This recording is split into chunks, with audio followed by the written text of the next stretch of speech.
Well, you want to protect yourselves in the best possible manner. I sometimes use the analogy, oftentimes, of, I would say, a soldier who has dropped behind enemy lines.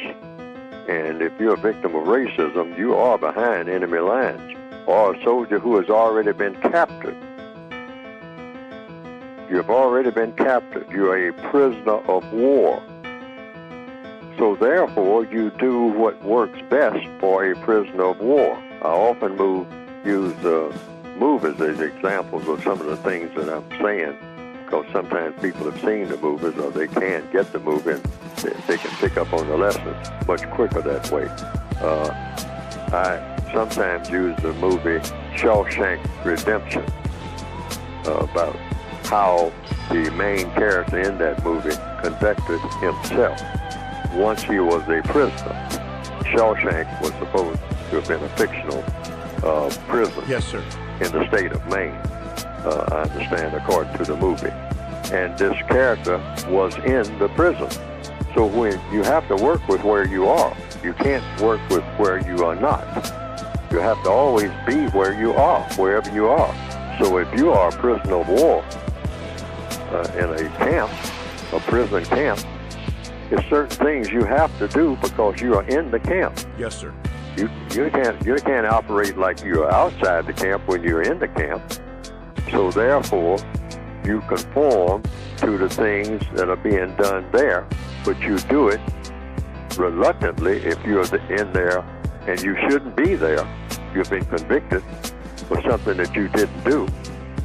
And in the case of black people, you're convicted for the crime of having the incorrect color. That's what the white supremacists are saying. Yes, sir. You're the incorrect color. You shouldn't have appeared on this planet in that type of color. What are you doing on this planet with that type of color? You're out of place. And therefore, you are due to be punished because of the color of your skin. That's what racism is. It isn't anything else. You are a person to be punished because of the color of your skin. So you're born in prison.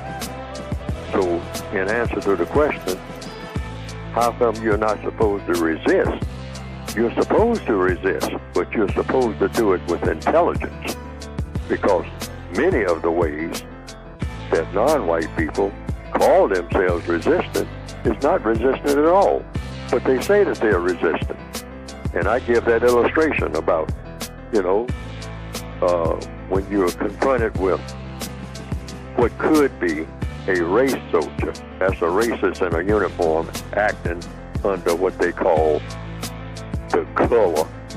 That's a cliche saying that you hear quite frequently, the color of law.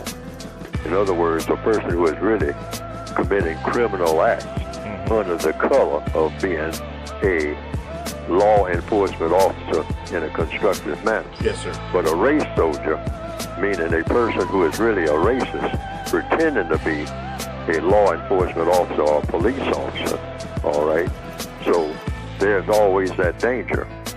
So I say, as a part of the code, an intelligent reaction when you're confronted by a suspected race soldier, a suspected racist, acting or pretending to be a policeman. Don't fuss, don't fight, and don't flee. Why? Because you're not supposed to be resistant and whatnot. Like, apparently, this is what the gentleman is asking. He said, no, because it doesn't work. Compensatory logic is about doing what works.